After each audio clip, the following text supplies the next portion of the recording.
This is the BiggerPockets podcast, show 480. The most stressful year of my life. I was barely sleeping. I was going to the doctor. I developed an ulcer. At the end of this, I ended up like $400,000 in debt, and I didn't earn anything that year. We were selling stuff out of our house. I liquidated my 401k. I was selling rental properties. We were on the brink of bankruptcy. You're listening to BiggerPockets Radio, simplifying real estate for investors large and small. If you're here looking to learn about real estate investing without all the hype, you're in the right place. Stay tuned and be sure to join the millions of others who have benefited from BiggerPockets.com. Your home for real estate investing online. What's going on, everyone? It's Brandon Turner, host of the BiggerPockets podcast, here with my co-host, Mr. David in my guard Green. What's up, man? How you doing? Very nicely done. Sneaky as well. That's my favorite spot. Is I want you in my guard, and when we're rolling jujitsu. But is that weird? I don't know. I feel like I can triangle you well from there. People have no idea what we're talking about right now, but no, you triangle everybody from there. I've told people it's like wrestling Dalsum from Street Fighter 2. Your legs just go so long. Oh, that's I don't know if that's a good thing or not. Well, we're back for another show today, and this show is just fire, like just amazing, both like actual like step-by-step instruction on how to get off-market deals, but also you're going to hear just a very powerful story from our guest today. His name is Dan Brault, and Dan is a real estate investor, been in about 5 years, and has gone through, like, did really well, had some really hard times. You're going to hear about that, and he's like $400,000 in debt at one point, lost a bunch of stuff. It was crazy, on the brink of bankruptcy, and then has emerged out the other side and runs a very successful real estate business right now. And they focus primarily or entirely on off market. And they got some really clever ways to get deals, stuff that we don't hear a lot of on this show. So you're going to hear about that and more coming up shortly. But first, let's get to today's quick tip. Today's quick tip is don't neglect the power of a coach. Look, when we talk about what a coach is it's really somebody who has done what you are doing before you, has learned a lot of the things you're trying to figure out on your own, and has taken the time to analyze those things and come up with a system to help you learn them faster. Coaches are not just for athletes. Coaches are for everyone. A coach can shorten your learning curve, and that means help you make money a lot faster and a lot quicker than you would if you did it on your own. So in many areas of life, your spiritual life, your fitness, your wealth building, whatever it is that you're passionate about and you care about, look to see how you can get some coaches in your world. David, what are your thoughts on, like, I agree 100%, and I utilize this, but how do you avoid like the get rich quick guru who says, I got to make you rich overnight, you'll pay me $40,000? Is that what you're talking about? Could it be what you're talking about? Like, how do you view that? So that's not a coach. What that is a person who's trying to say, I will help you accomplish what you want and help you avoid the journey to get there. That is what gurus capitalize on. They say, if you buy my system, if you pay your money, if you buy these courses, you won't have to learn how to build a business. You can just have a business. They make you believe that you are buying a business from them from that $40,000. But you're not. They're still just going to give you the information that you have to go actually enact. Now, the best coaches walk you through the journey that you're trying to do and help you perform better. So first off, the expense of the coaching is one big way that you can know that this is not legit. Now, some coaches like Tony Robbins, I think he charges $1 million a year. And if you're able to afford that, it makes sense for you to go hire Tony Robbins as your coach. But Tony Robbins isn't going to tell you that he's going to you're going to make $10 million just because you spent that $1 million. You're the one that still has to do it. So that's one of the litmus tests that I have is when someone tells me, hey, if you buy this program, you can get this thing. If they're selling me the thing, I know it's not true. I'd be better off to spend that $40,000 to go buy the house than it would be to buy the product. That's really good, man. Yeah, I totally agree. Yeah, I use coaches in a number of areas. But yeah, I mean, Tiger Woods has a coach, so why don't you? All right. Very cool. Good quick tip. All right. With that said, I think we're ready to jump into today's episode. Again, our guest today is Dan Brault, real estate off-market extraordinaire. Did I use that word right? Extraordinaire? Eerie? Is that a word? Like extraordinaire? I feel like yes, it is. Absolutely. Okay, good. All right. Good. I used it correctly. I can speak English good. It was very popular in the 1700s, so you're bringing it back. I'm bringing sexy back. All right, here we go. Our interview with Dan Brault starts now. All right, Dan, welcome to the BiggerPockets podcast, man. Good to have you here. Thanks for having me, guys. Yeah, now I don't want to judge here, but you don't appear to be like 50 or 60 years old. So you're a younger dude. How old are you? 31 years old. 31 years old. And how long ago did you get into real estate investing? I've been in real estate for 5 years. Okay. And I'm going to get through the whole story here in a second, but I'm curious, like, what's your current, I want to start at the end and then we're going to work backwards. Current portfolio, or not portfolio as much as like deal flow. Like, what do you do? Like, what's your thing today? What's kind of the success carrot we'll dangle to make people listen to the whole episode on how you got there? Yeah. So right now I'm focused 100% on wholesaling. And last month we actually had our best month ever. We did 12 transactions, and that's at average of 15,500 per deal. So for us, that was super exciting. So now we got to back into how you got there. So why don't we start with the first question I always ask people, which is now not the first question. How did you get started with real estate investing? Yeah. So even as a little kid, I remember being interested in real estate. I remember driving by houses and buildings and things and wondering who owned them and pointing out the ones that I'd want to own.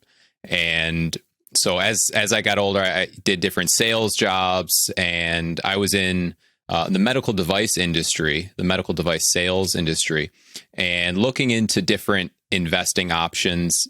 Didn't really like what I saw for, investing in stocks and all that.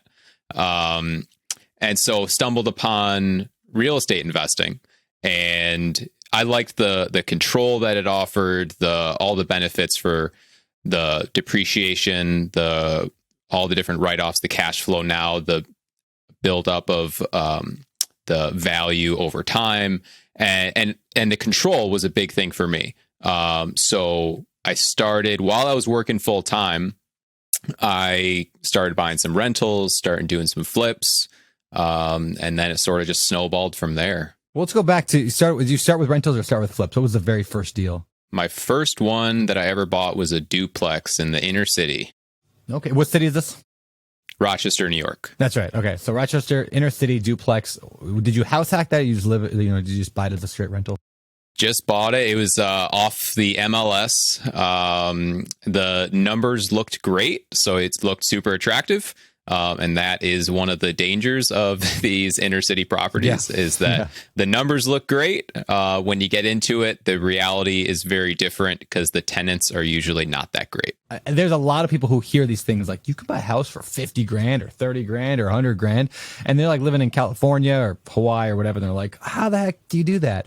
Like, and so you're saying it's not always, so the tenant quality is not there, right? So what else is to be aware of with those cheaper properties? There's no pride of, if you want to call it rentership or ownership, but they just don't take care of the place as well. So for me, it just wasn't worth it. So I ended up selling it after about a year and a half. Did you lose any money on that, or did you actually make something? I made money. If you look at the straight numbers, if you factor in my time, then no. Do you regret doing that deal? I don't regret it because I did learn a lot. I probably learned more about what I didn't want to do. So I think that's just as valuable. I was working on some bonus content for the multifamily book that we're launching here shortly. And I was writing this article on like how to skip the small deals and go right into the big deals. And I make this comment in there about the dangers of doing that is that you just don't know what you don't know, and you don't know what you don't like. And I was thinking about, like, when I got into mobile home parks, I didn't know that I didn't like septic tanks, right? Like, I would not have known that unless I bought something with a septic tank, or almost bought something with a septic tank and gone through that. So it's one of those like difficult kind of chicken or the egg problems, or catch-22s, I guess, where like you don't know what you don't like until you get in there, but you don't want to make a mistake anyways. Do you have any advice for people who are worried about that? They're like, well, I don't know what I don't know. And so I don't want to make that mistake. What do you tell people in that kind of paralyzed by fear because of that? Yeah. So what I did when I first got started, when I was trying to learn about real estate and get into it, is I interviewed as many investors as I could. And I asked them those same questions, like, what are you glad you did? What are you doing now? What would you do over again? If you were starting out, what would you do differently knowing what you know now? And so through that, I did learn, you still make mistakes. That is going to happen no matter what. You can plan as much as possible. You can plan for months and years, and you're still going to make mistakes. So I think knowing that going in, like, you can make the perfect strategy and the perfect plan, and no matter what you do, there's still going to be things that are unexpected, still things that you don't like. So at some point, you do your research, but at some point you just got to take the leap of faith. Yes, that's a great point. And I think a lot of analysis paralysis is rooted in avoiding mistakes that experienced people know you literally can't. Like, you go to a buffet, you've never eaten any of the food. How do I know which one I should eat? Which one's going to taste good or bad? You can't know. And here's another layer of complexity. Certain food may taste good to you that tastes bad to someone else, and vice versa.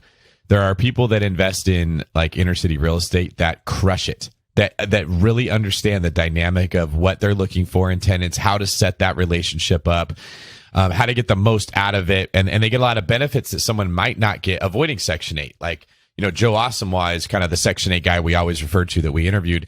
He put together an incredible system to just absolutely destroy it in those markets. But that's a food he likes. That's a skill set he's got that was different than what you had, Dan. So, yeah, that's a great point. Like, it didn't work out like you thought that it would. Somebody else might make that work out a lot better. But you had to go through that to figure out what you did want to do. So, that being said, what did you sort of transition into after those first bad experiences? After that, I decided, one, I wasn't going to purchase on-market properties anymore. I was going to find the deals myself, and I wanted to deal with properties where they would stay longer and take better care of them. Can you real quick explain, just for those who maybe are unaware with the distinction, on-market, off-market? What's the difference, and why did you decide to go off-market? Yeah, so on market is anything that's on the MLS, the multiple listing services, anything listed by a realtor or a real estate agent. Typical, you have the for sale signs out in the front yard. That's anything that's on market. Anything off market is anything other than that, and that's how we find all of our deals now. It's primarily direct to seller, and so whether they are trying to sell their house for sale by owner. So they might have a sign out in the front of their yard, but it's for sale by owner, or some people will put an ad out on Craigslist or Facebook Marketplace, or, nowadays we contact the sellers directly, or they might see one of our ads and call us. And so with that, generally you could get better pricing, and probably a whole lot less competition as well. And so for us, that made the most sense. That's powerful. Yeah. I like to say on market deals, like the MLS, right? A real estate agent listing it. The problem is everybody's there. There's so many people, especially when we're talking small deals. When we're talking single family, duplex, triplex, fourplex, but especially the single family. The difficulty with the MLS is that you're competing against emotion. Right? You're not competing against logic or investments. If I'm buying a large apartment complex, let's say, or I just got a self-storage deal locked up. So if I'm buying that, I'm competing against guys like David Green here, or against you, an experienced investor who's in it for the profit, in it for the return. So we're competing on level ground. But you buy a house on market and you're competing against Bob and Jane, who have their 2.1 cute kids, and all they care about is a cute front porch. So they're going to pay $100,000 over asking because they really want that property for their cute kids. And so, yeah, off market just gets around that, around the emotion, or at least, hopefully. So yes, Brandon, there is a lot more competition when you're looking on the MLS. There's also going to be other people that are more emotionally and they're not investment minded that you're competing with, which is why many people want to go off market to sort of avoid the crowds. But there's downsides to that too. You're not going to be getting counsel. You don't have a fiduciary looking at this for you. A lot of the information that you want on that property, you're going to have to get on your own. So Dan, can you share what some of the challenges were when you moved into finding deals almost exclusively off market? Yeah. So with off market, once you get it down, it can be great. But starting off, a lot of people can really struggle. A lot of people, just to start off, don't even know where to find them. So, how are you even going to locate these properties? That was my first question. I bought properties from a wholesaler a few deals in, and I asked them, where do they even find these properties? They wouldn't tell me. So that's number one. Where do you even find them? And then once you learn about all these different options for where you can find them, then it's, well, which one do you pick? And then you can get into analysis paralysis. And so there's so many options. There's so many different ways you can actually contact them, that which one do you go with? And then on top of that, there's so many uncertainties, because a lot of these off-market deals, they might have title issues, they might have, judgments or liens, or they're in foreclosure, or there's something going on that led them to be in a distressed situation where going on market doesn't make sense, or it's not a good option. So there's usually a lot more factors at play. So could you maybe lay out for those listening who are trying to decide between off market and on market, what kind of person should not even bother with off market, and what kind of person should not even bother with on market, and should people do both? I guess that's a multi-level question there, but why should people choose one or the other? So if you're looking for a ready to go turnkey property, on market is probably going to be the way to go. If you're looking for a personal home, that's also going to be the way to go, is on market. If you're looking for a great deal where you can buy below market value and there's way less competition and you're okay with doing a bit more work to get the deal, then off market might be a better fit for you. But know that it will be more work, because there aren't real estate agents involved. And that's one of the benefits of going on market, is that you have the real estate agent doing a lot of that work for you. So when you're off market, you do it yourself. That's really good. Yeah, I like to think like on market is really good, I think, for like new investors just trying to get started, trying to get on base, trying to get in the game, trying to figure things out. Yeah, get yourself an agent. Have David Green here help you buy a property. Like, that's great. But like when you're like, okay, now I'm ready to get serious about this. Now I'm ready to like get some home runs. I just want to like knock it out of the park. That's when I think those people can go in the off market. We're going to have your struggle is if you're trying to go off market, but you're not willing to do that work, or you're not prepared to do the hard, like the actual talking with the seller and figuring out the title issues and talking with, like, it's a mess. Would you agree with that, David Green? I'm going to ask you this as an agent.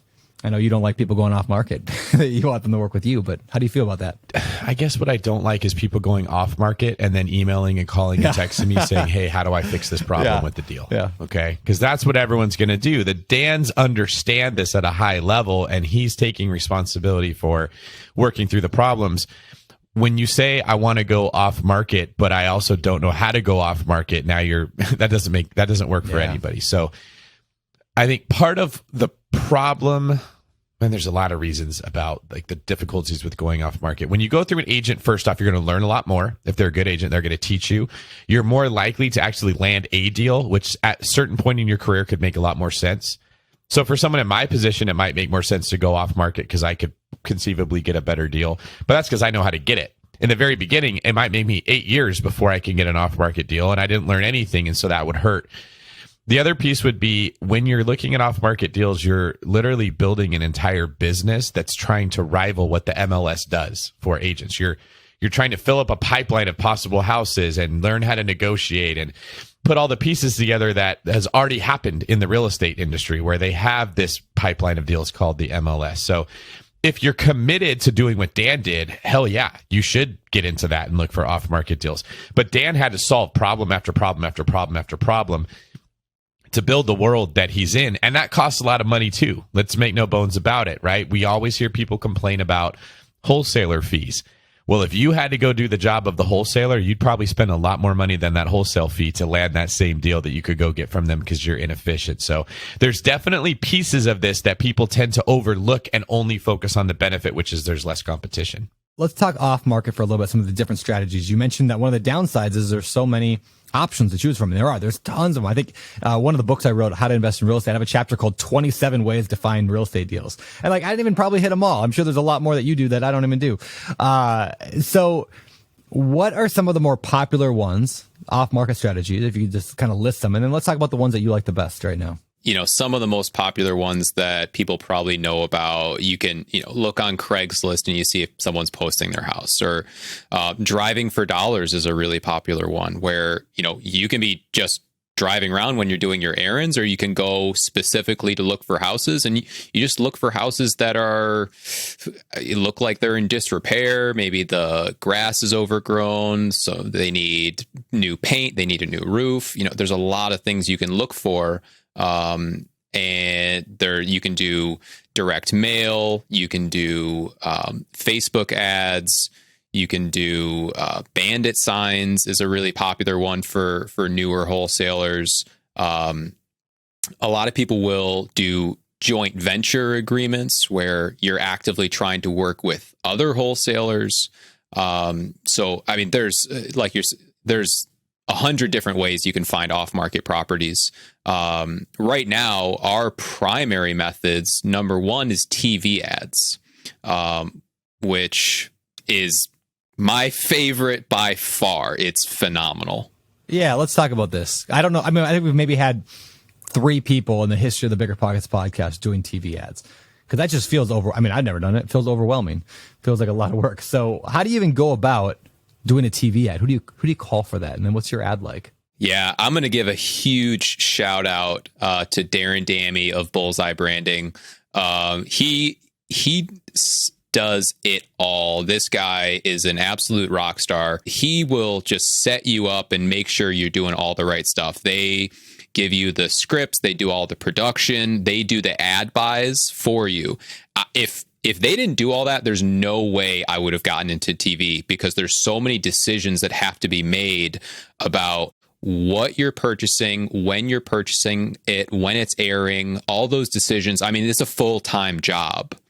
And so, I'm happy to pay their service fee for them to do all that stuff for us, because they're taking the data from all their investors all around the country, seeing what works the best, and then making decisions in my market to give me the best return on investment. It's not cheap, but the return is phenomenal.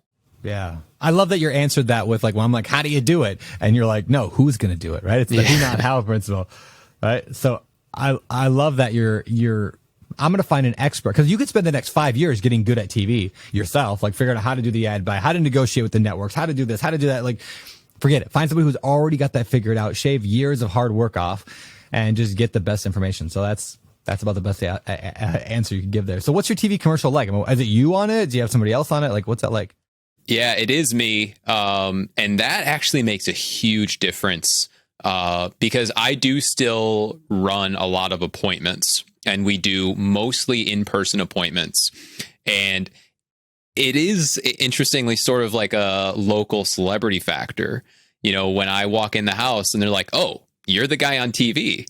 And it's really interesting that, I know I've talked with other guys in other markets about this, where they're the one on TV and they'll have other acquisition reps on their team going to appointments, and they track the numbers. When they go on the appointments, the person who's on TV, they get better deals, because it's just like this instant credibility. You see someone on TV, you automatically associate them to someone who's more credible and professional.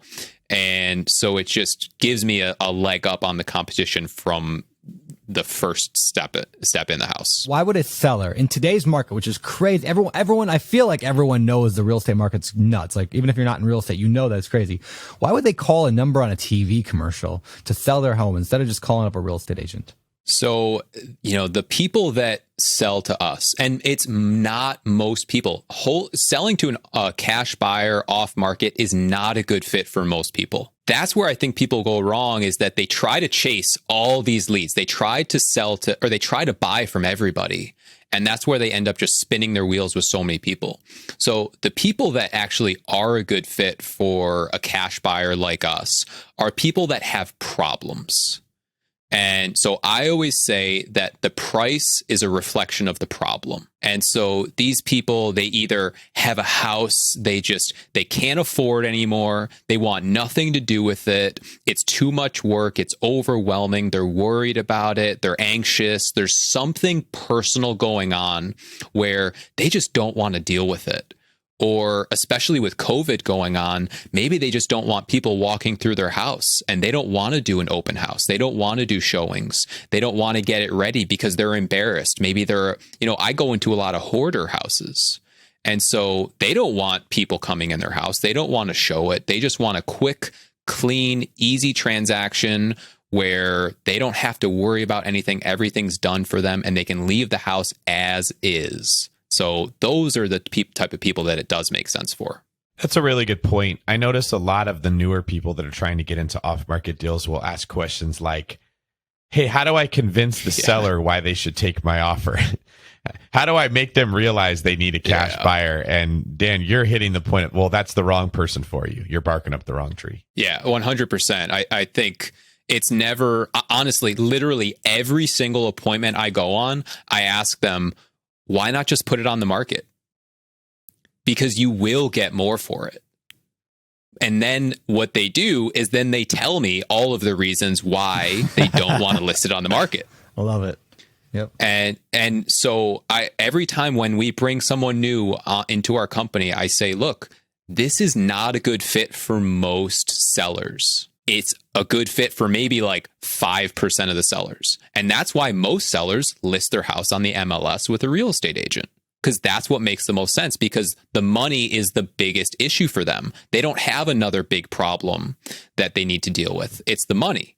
So for these people, the money is usually not the primary component. So going off market to deal with their problem first is their biggest concern. And that's why it makes the most sense. That is such good advice, because that's you're looking for problems. If problems don't exist, you're just not going to get what you want, because they'll just go list it on the MLS. And I would think that the reason most people don't say, why don't you list it on the MLS, is they're afraid if they introduce that as a possibility, then the person will say, oh, I didn't think of that. I should go list it with the realtor. But at this point, it's safe to assume most people know they can put their house on the market with the realtor and get all those, like, competitive nature we were just talking about. So I think that your way is right on, is ask them first. And now you've put yourself in a position where they are trying to defend to you why they should sell their house directly to you. And they're giving you all the reasons why it makes more sense for them. And they're hearing themselves say that as they talk. A little psychological trick there. I like that a lot. So let's talk a little bit more about this off-market stuff. So TV ads are awesome. Are you doing anything with radio at all, or just TV? So we're not doing radio yet. That's going to be probably in the next 6 months or so. So not doing that yet, but we are doing also handwritten direct mail, which has been also very successful. Now, is this like actual handwritten, like you hire people to do it, or is this a machine makes it look handwritten, or is it one of those like holds a pen kind of handwritten? Like what kind of handwritten are we talking? Yeah, so actually 100% real people handwriting letters, and so full letters, address on the envelope, everything handwritten. And we get those out for 55 cents a piece. Is that in-house, or is that you hire a company to do that? Yeah, so that's actually a system that I created about a year and a half ago, because I didn't really love the results I got with postcards. I had tried all these different methods of how to create handwritten. I tried writing it myself. I tried hiring people locally. I tried, doing making a template and making copies and just writing in the address, and none of them really got the result I wanted to. And so after a whole lot of trial and error, was able to find a method where we're able to get them out at a great price, and the response rate and the open rate on handwritten just blows everything else out of the water, because it seems like it's a personal letter, like maybe someone or maybe it's a check, or it's something that they want to open. So we get way more calls from those than any other type of mailers we've ever sent. Yeah, that's very cool. Now let's talk about the system for managing the calls that come in. Like, off market, you're sending, lots of letters, you're getting the TV calls coming in. Who answers your phone? What do they put it into? They have some kind of CRM. Like, where does it go from there? Yeah, so we use Left Main, REI, Salesforce for our CRM, which if you guys anyone who hasn't heard of that, it's, oh my gosh, Stephanie Better's Left Main. I hope that thousands of people register because of this, because Stephanie is an amazing human being. And her CRM is incredible. I mean, when we switched to that, the level of reporting and the level of just visibility on all components of our business just quadrupled, and it's made a huge difference for us in terms of business decisions. So everything goes directly into, we have a phone app, so we use call tracking metrics for our phone system. And so the tracking numbers will register directly into the CRM. It will give us the lead source because it's linked to the tracking number. So it'll say, what TV number they called or what letter number they called, so we can track everything. We have a couple people answering our phones, and so they go through our standard script and they work on disqualifying people, not qualifying people. They work to disqualify the people to make sure that, again, we're not trying to sell to everybody. Or we're not, I guess, we're not trying to buy from everybody, because most people are not a good fit. So we go through a series of disqualifying questions. And then after that, if it does make sense to move forward, then we would set the appointment for one of our acquisition reps to go out.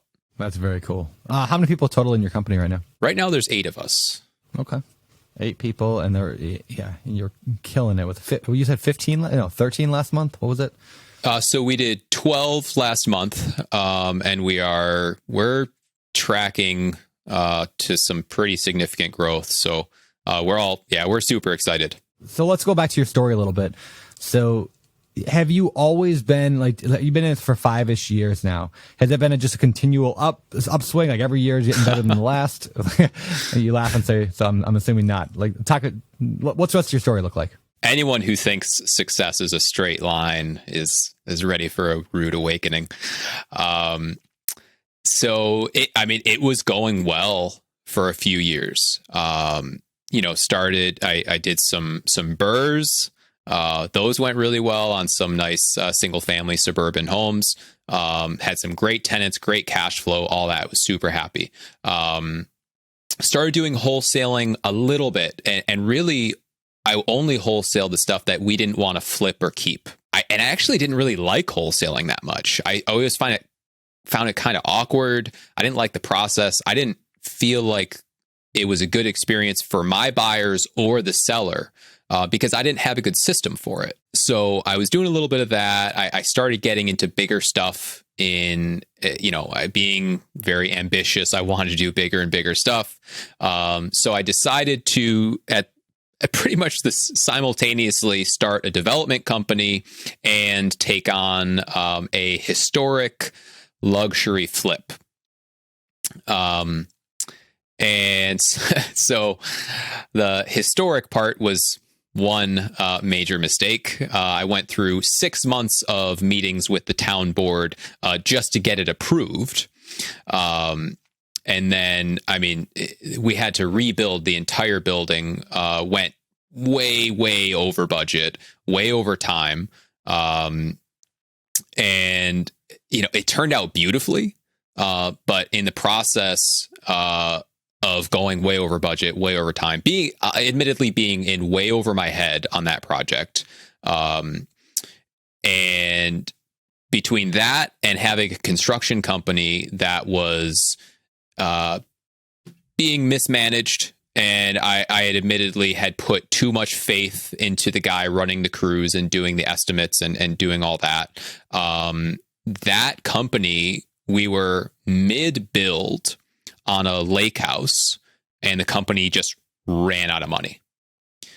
And this was not like a spec house. This was for a client that had paid us to build their house, and we just ran out of money. I had to lay off 7 guys, surrender our these big machinery. Through all that, through that entire period, this all took like a year to do. The most stressful year of my life. I was barely sleeping. I was going to the doctor. I developed an ulcer.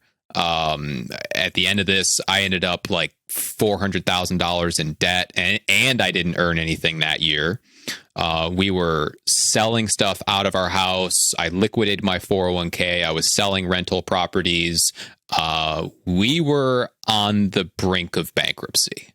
I met with a bankruptcy attorney. It got pretty dark there for a little bit. What mistakes led to that? I mean, historic, a big issue there. And you mentioned putting too much faith into the guy running the construction team. But what else can we pull out of that time so other people can say, hey, yeah, I'm not going to get into that position? I tried to do too much too soon is number one. I also was a bad delegator. I was not a good leader in those two companies. I was trying to maintain the ultimate control, and it cost me because I forced micromanaging because I wouldn't let go of control. And with that, that's why I was working nonstop constantly. And then it led to, turnover. It led to me with this guy who was running the crews. He was, on the job sites, he was like an hour and a half away. I couldn't manage him. So I sort of just let that go too much.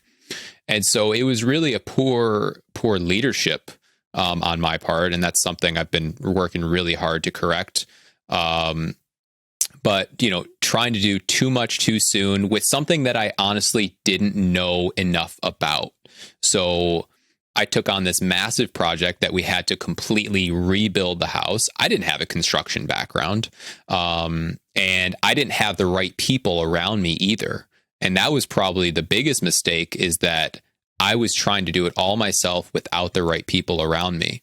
And, I don't have to tell you guys, but that the most successful people are surrounded by a lot of other successful people. And they have coaches and they have mentors and they lean on the strengths of others. And that's something that if I had done better, I think those two projects would have turned out very differently. Such powerful lessons in there, because like everything you said, from doing too much stuff to not managing correctly, not being the right leader you needed to be. I mean, we've all been there. I feel like that's just my story over and over and over. And so, like, the idea of like focusing on fewer but better, focusing on the systems and the management and the leadership skills, not doing everything yourself. I mean, those are all just like, those are $1 million lessons that I think you're just, pouring onto our audience. So appreciate that, man. I know it's hard to go through that stuff. But it sounds like you came out the other end. I mean, you're killing it right now. So what lessons did you take? Maybe not what lessons, but how did you get from that to where you are today? I mean, walk us through that transition. Yeah. So as you could imagine, after that, I sort of said, you know what, I'm done with real estate. It's like, this doesn't work. It's not worth it. I'm not putting my family through this. Cause at that point, during this whole thing, a week before that historic property closed, we had our daughter. And so that whole time I had a newborn and an infant and a new marriage. And so I said, you know what, I need to just provide some stability for my family. I need to get away from this. I need to, my risk profile, as you can imagine, dropped dramatically. And so I decided to go back into the medical device industry. And that actually started going really well. They created this new position for me. I was doing stuff all over the East Coast. It was going really well. And then COVID hit and everything just shut down. And I said, well, I'm not going to do nothing. I can't just do nothing, even though they were still paying me. And so I said, well, I've seen other people do real estate really successfully. I don't want to flip again, at least not right now. And I need something that I can generate some quick cash. So I said, well, wholesaling always had great margins for me, but I didn't really like the process that much. So I decided that at that point, I was going to dive headfirst into wholesaling, but go about it a completely different way, where I would be learning from people who were doing it at a high level, where I could get a system down and follow these processes where we could do a really great job, and just follow the footsteps of people who have already done it. And so we learned from some really great people and implemented those systems, combine that with my sales and marketing background and my background in personal development. And once I learned those things and implemented them, I loved wholesaling. And so for a while, I was just doing it by myself, got a few virtual assistants helping out, started hiring. And in that, it hasn't been that long. In the past year, we've went from maybe doing like 2 to 3 a month to now consistently 8, 9, 10, 11, 12. So super, super grateful, super excited, really, really happy with where things are going, where we're at. And, I want to be able to help people along the way, because so many people have helped me to get to where I am now. Do you mind if I ask you a couple of questions on the numbers of where your business is right now? Absolutely. Just so people can get a better understanding of what it looks like. Yep. So in order to close 12 deals, how many sellers do you have to negotiate with? So right now, our closing ratio is about 34%. So that means on 34% of the offers that we make, we turn those into a deal. Now, some of those we've recently, and this is another thing I'm super excited about, that any wholesaler, if they're not doing this, they need to get on board with this. And David, I actually think you'll like this because it has to do with real estate agents. But I recently formed a strategic partnership with a real estate brokerage here in town.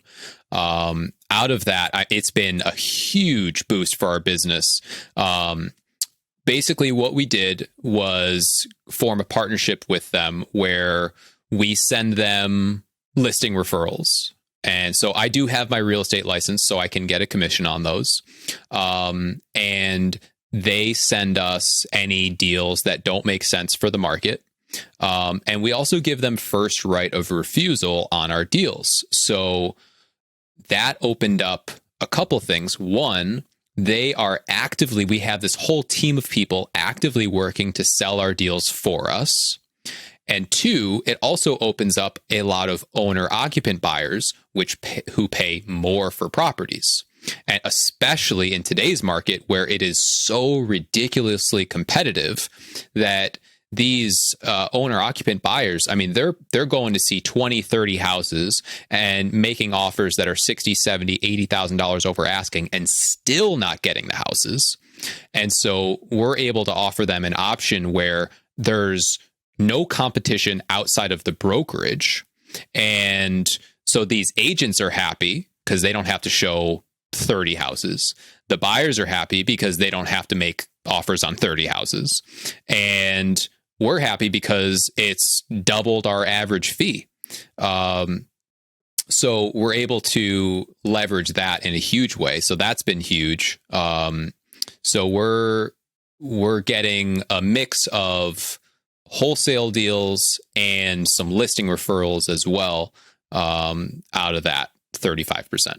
Okay, so that's right around 36 offers, give or take, that you're making. How many deals do you have to analyze before you get to the point where these are the 36 we want to offer on? So our goals are to have, out of all the leads that come in, is to have 70% of those convert to what we call an opportunity, which is they do want to sell their house. They actually have a house to sell and their price expectations aren't ridiculous. So they're not looking for market value or above market value. And then our goal from there is that 90% of those opportunities turn into an appointment. And so then it's out of that 90% that 34% of those will turn into a deal for us. So then you've got all these deals that are coming in that you're looking to see if they're an opportunity. And then you have to figure out how many pieces of mail or how many conversations or how many things do I have to do to get somebody to come in and say, hey, I might want to sell my house to you. And what I'm really trying to track back is what's an understanding of what your overhead is right now. So the people that are listening that think, oh, I could do that. I just need to go talk to people all the time, so that they understand like how much pressure's on you to actually convert these into deals. So let me say this, that a wholesaling operation can be run by just talking to as many people as you possibly can, but you cannot scale it doing that.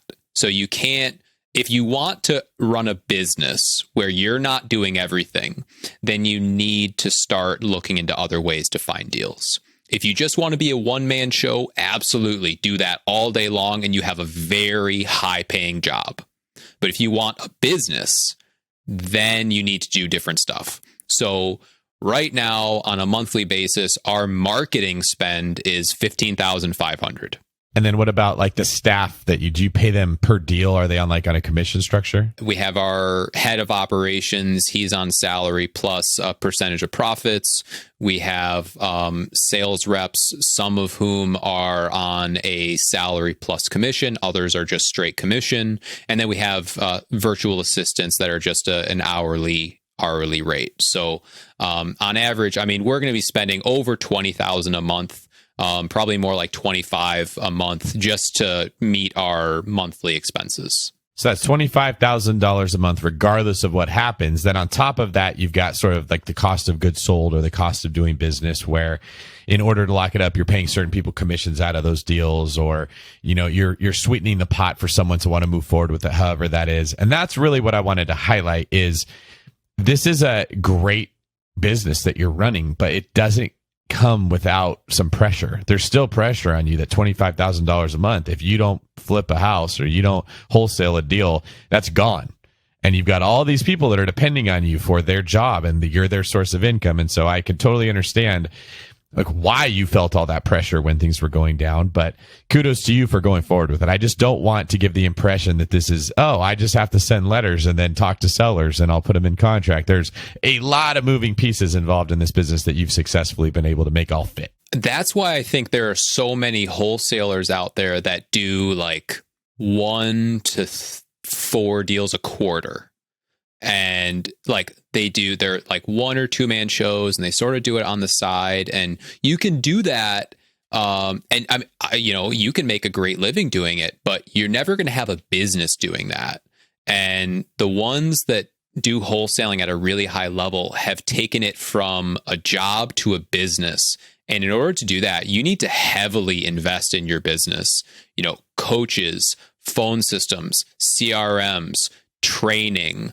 I mean, we're part of coaching groups, masterminds. I mean, that stuff is almost a requirement to get to that next level. If you're not constantly improving, someone else is, and they're going to eat your lunch. This is why we talk a lot about like mindset here on the podcast, and we do the whole Sunday episodes, is because like this is not necessarily like everybody can read a book. Like you can read Traction and figure out how to run a business system, or you could read a book on leadership from John Maxwell, right?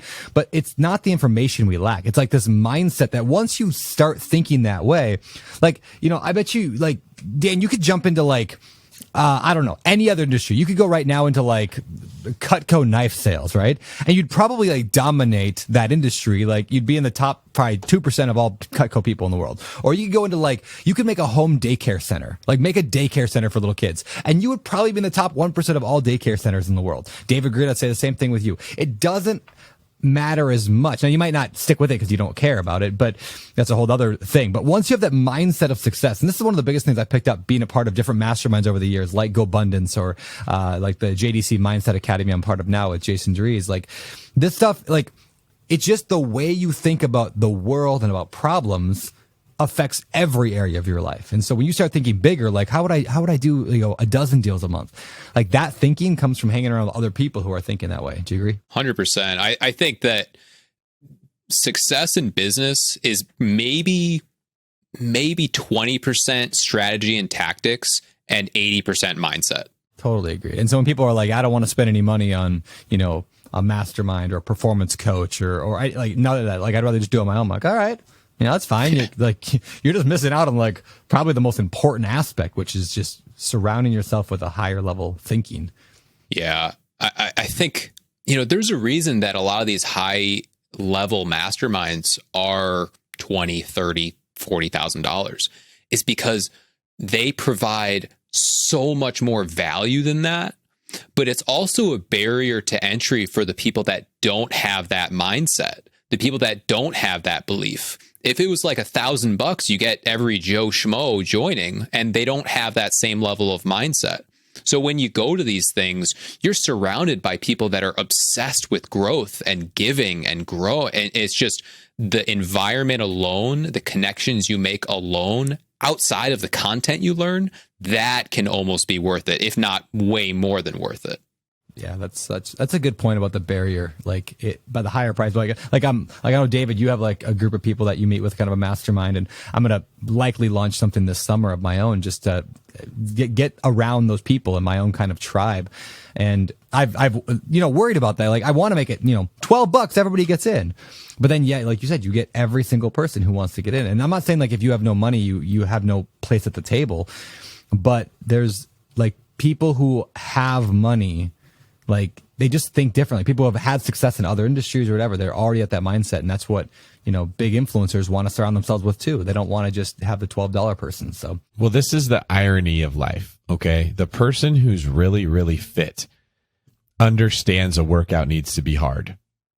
Okay. Like, do you remember during maybe the 90s, the trend was the ab roller and the thigh master. And it was like, basically be at home and don't put effort into this, and we can get you results for easy. Just put these sensors on your stomach and they make your muscles twitch and you'll have six pack. And just lay there and watch TV and you'll just end up with a six pack. Yes, that's exactly what. But when CrossFit came out, it was horrible. But you saw the results that CrossFit people were getting, and you couldn't really deny it. And it shattered that idea that you can get fit without it being hard. And the irony of life is that the people that are the most fit expect it to be hard. They don't need you to convince them I can help you do it easy. And the people who want easy fitness will never, ever get it. They will run away from literally what it takes in order to get stronger and to get fitter. And success in business works like that too. The people like Dan and Brandon that say, I am welcoming the challenges and the problems I have to solve. Being a business owner means I will have a nonstop stream of challenges that are always coming at me. And what I'm going to share is what I learned to solve those problems. Things like delegation and leadership and systems. These are all words we throw around that are just principles that help us solve problems. And that's why you guys are successful in business, is you are good with solving problems.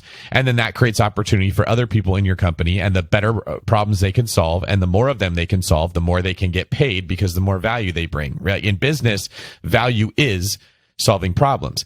And the people that are on the sidelines saying, I want to get into real estate, but what if this happens or what if that happens? What they're actually saying is, I don't want to have to solve a problem. I don't want to be responsible. And that means you're never going to get in the game.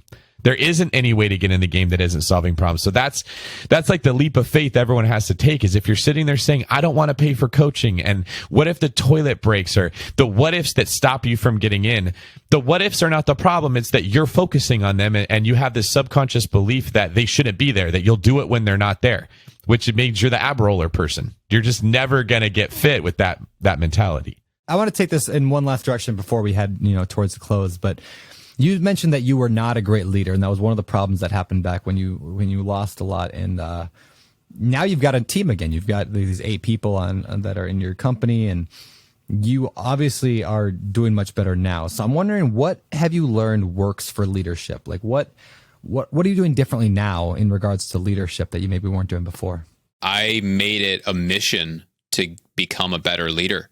And one of the ways I've done that recently is I hired a leadership coach. And I tell them, I share everything with them. I tell them my goals. I tell them my struggles. Any book they tell me to read, I read it. If anyone who wants to become a better leader, read the book Multipliers. It is phenomenal. That's one I am going to put on my read every year list. And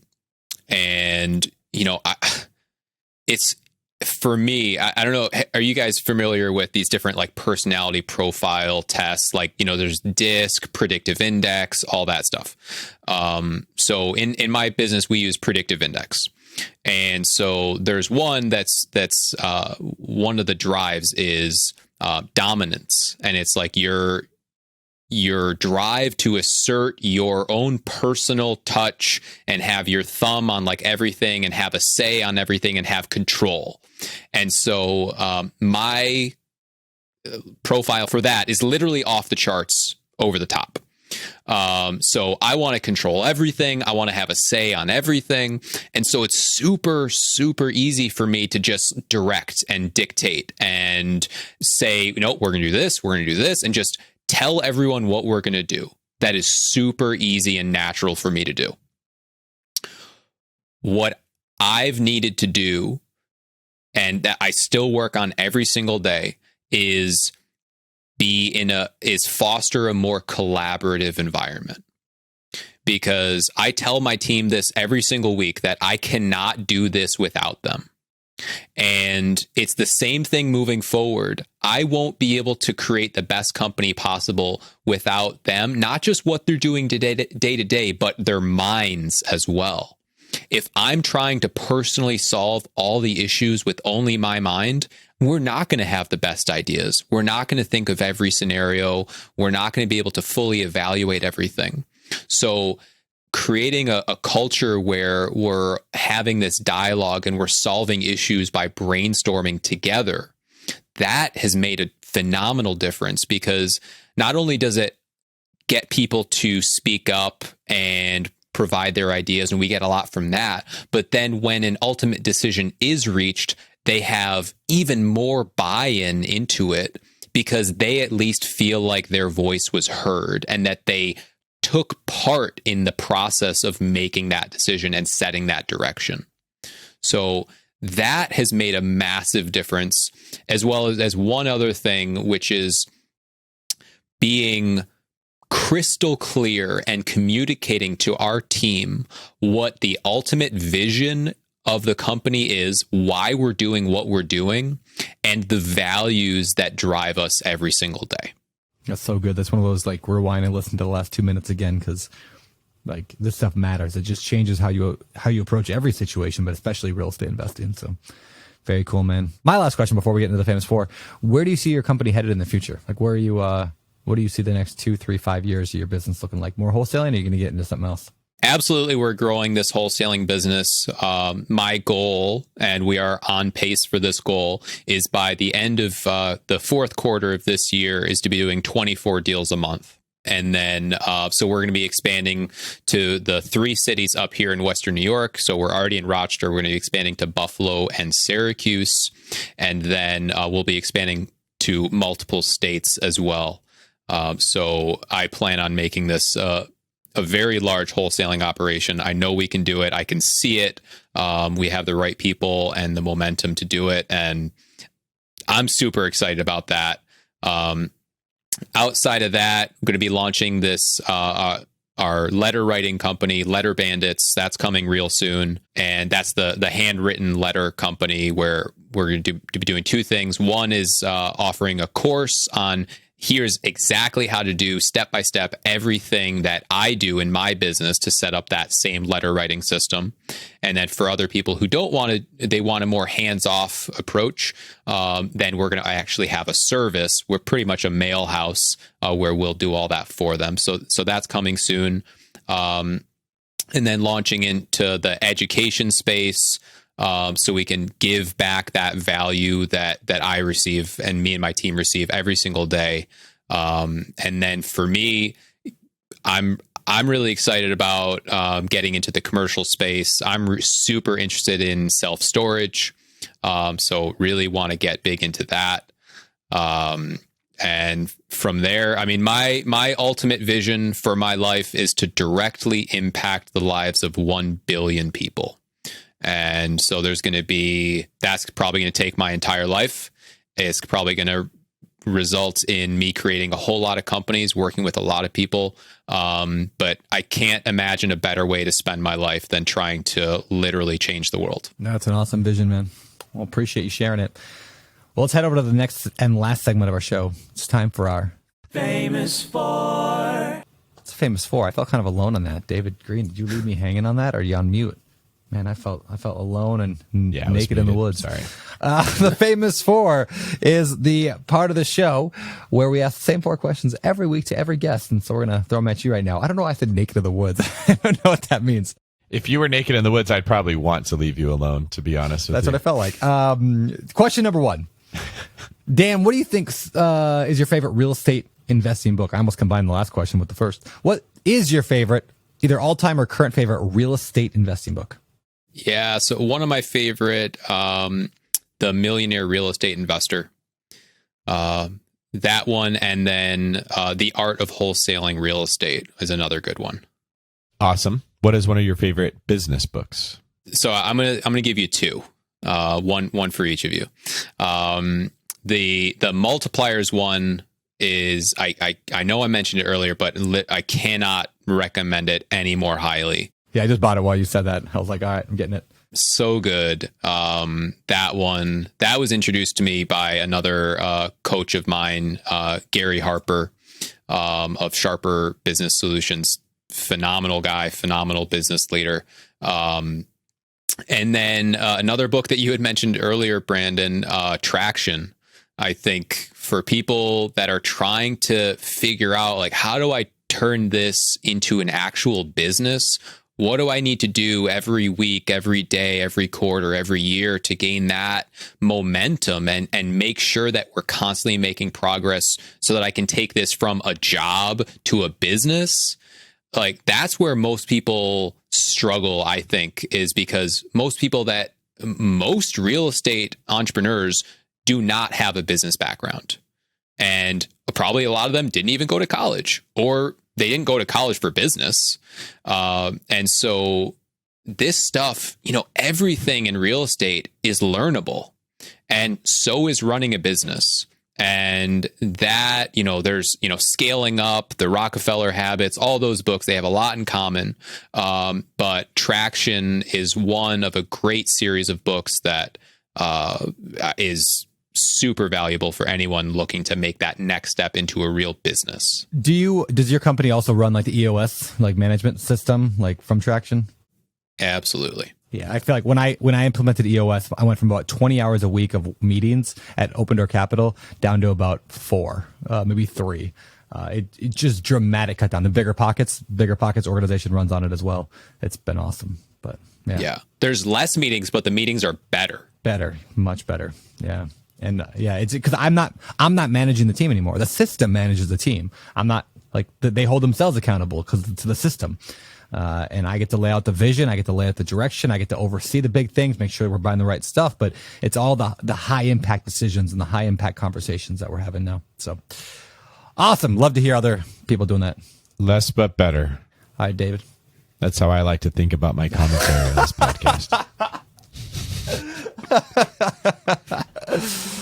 All right, Dan, next question. What are some of your hobbies? Love working out, love hanging out with my family, have a beautiful wife with 2 little kids. So as much time as I can spend with them, I do. And honestly, I love building my businesses. It drives me, it gets me going. Because I know why I'm doing it. And so I don't mind putting in that time and energy because I see that bigger purpose. So I love building businesses. So what other businesses do you have? Do you have anything other than this wholesaling business? Yeah, so we're actively building that Letter Bandits for the handwritten letters. We're in the process of building that. And then I have the coaching business where I coach people on sales training and also just wholesaling in general. You're on your way to becoming Brandon Turner, who's not a businessman. He's a business. There you go. Man. I got to work on the beard, though. You got to work on it. And probably like a foot taller. Yeah, how tall are you? Oh, 5'6". All right, yeah, foot taller. All right, Yeah. 11 inches, but who's counting? Last question of the day. If you and David Green were to wrestle, who's going to win? Oh, gosh. Well, coming onto the show, he's telling me how he just interviewed one of the Gracie brothers. So probably him. All right. All right. Real question. Something you should know about Brandon, Dan, is that he is a massive instigator, even though he doesn't look like one. He's always doing stuff like that. Like, yeah, hey, go up to that person, tell them they're fat, see what they do. He'll always be trying to put you in these positions where he can sit back and watch you beat yourself up with a drink in his hand from Monkey Pod with the little umbrella in it. You're like the guy in the Hunger Games that orchestrated the fights. Who was that? Snow, what the name is? Like President Snow, right? Yeah, I'll be him. What's the Sutherland guy? Anyway, all right, real question. What do you believe sets apart successful real estate investors from all those who give up, fail, or never get started? Man, I would say, so it's funny that question, those who fail, every successful person has failed, and continues to fail constantly. I think the ones that succeed are the ones that realize that success, I think this is a Tony Robbins saying, success isn't final and failure isn't fatal. And just knowing that as you grow, you're going to encounter bigger problems. And that is almost that's the benefit, because when you can solve bigger problems, you get a bigger result. And it's that, and it's the mindset. It all comes down to the mindset of working to constantly get a little bit better each and every day, and not trying to do it yourself, and surrounding yourself with great people and learning from great people who have done it before, and not trying to reinvent the wheel.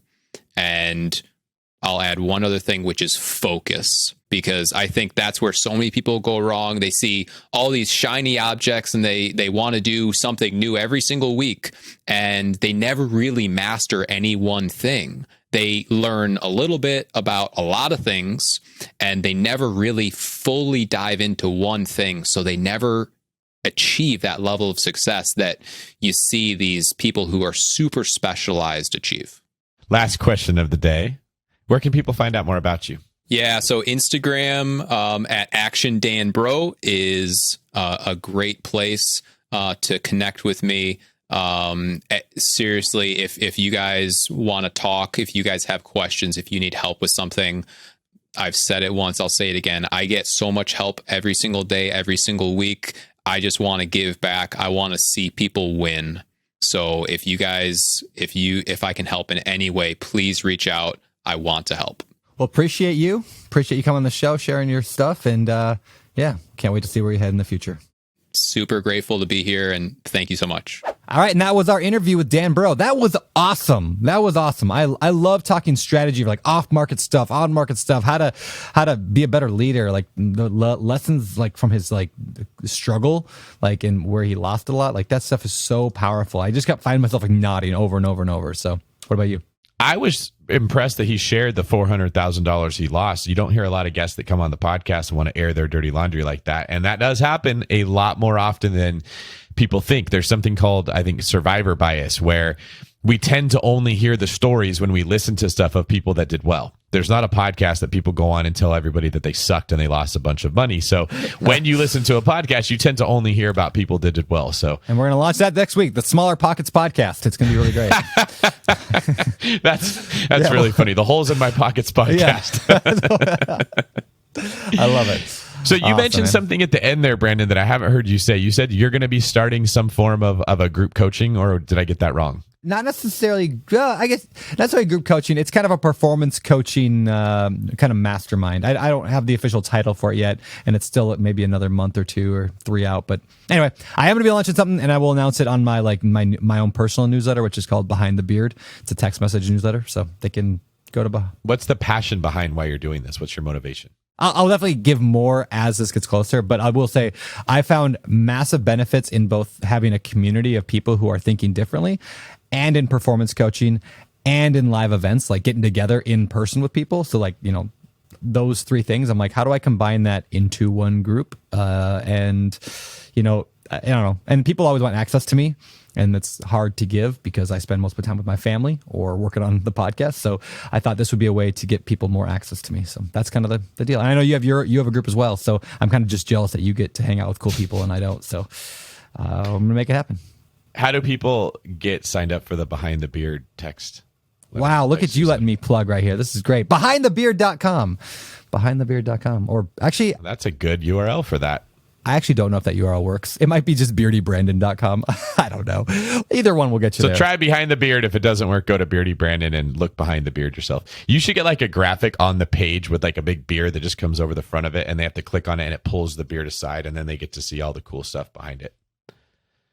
That's the first time I've ever given you an idea and said, no, you have to go execute it. It's always the opposite.